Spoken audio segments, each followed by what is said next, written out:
All right, let's jump right into it. Today we're tackling a massive question, one that really gets to the heart of our digital lives. Who actually owns the internet? We're about to dive into a pretty radical idea that says the web we use every single day is, well, broken.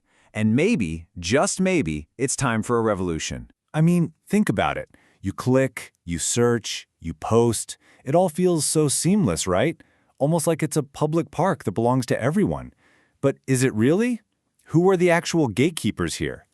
Well, the sources we're digging into today suggest that control is in the hands of a very, very small and incredibly powerful group. So let's get into the nitty-gritty.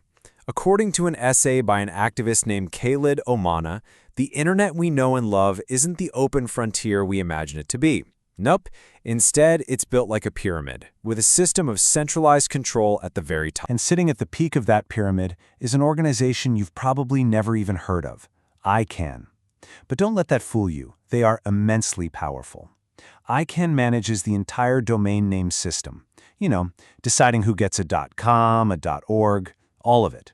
They literally hold the master address book for the whole internet. And this centralization, according to the source, creates some pretty serious risks.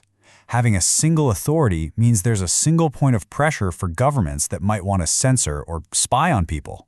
If someone decides to take your domain name away, there's very little you can do about it.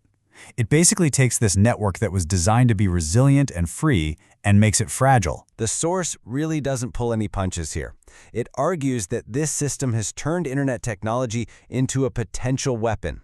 I mean, that's a seriously stark warning. The very tools we use to connect with each other could actually be turned against us. Okay, so if centralization is the big problem, what's the solution? Well, the vision we're looking at isn't about small reforms. It's about a complete teardown and rebuild. A whole new idea for what a truly free internet could look like. And the difference is just night and day. On one side, you have our current reality. It's controlled, it's commercial, and it's vulnerable to surveillance. But on the other side, a totally different vision. An internet with no central authority, where resources aren't just things to be bought and sold, and the whole system is built from the ground up for user freedom. The whole mission is really summed up in this one powerful rallying cry, and it's presented here in its original French, "Un monde sans ICANN," a world without ICANN.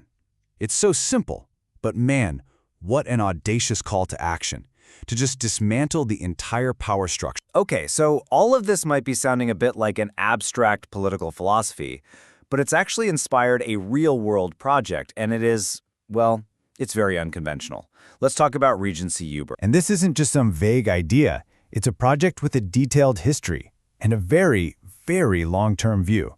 It started with a constitution back in 2015. It used a U.S. space decree of all things for a legal framework, and it's even set a date in the future, the year 2324, to be officially declared the first online state.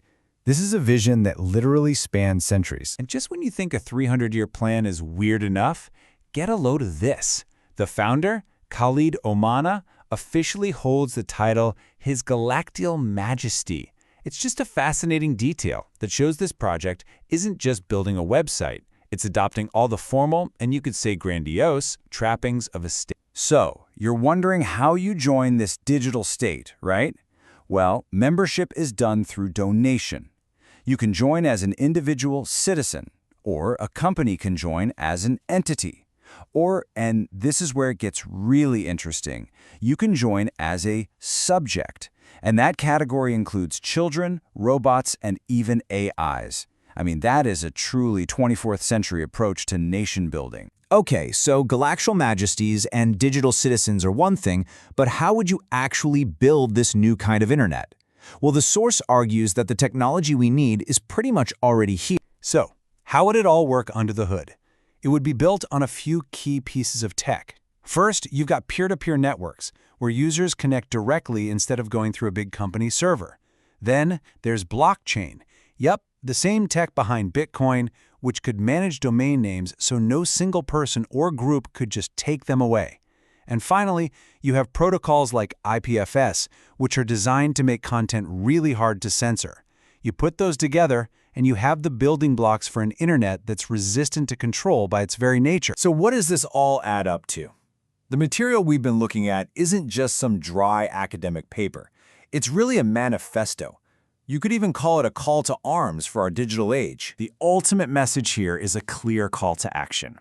It's a plea for developers, for activists, for regular, everyday citizens to get together and build something new, to reclaim the technical foundations of the internet so that it serves people, not just powerful interests. Which leaves us right here with this one final critical question. Are we looking at the next logical step for human freedom, a truly democratic digital public square? Or is this all just a fascinating but ultimately unworkable digital fantasy? The code is being written as we speak, and the answer, well, it's still up for grabs.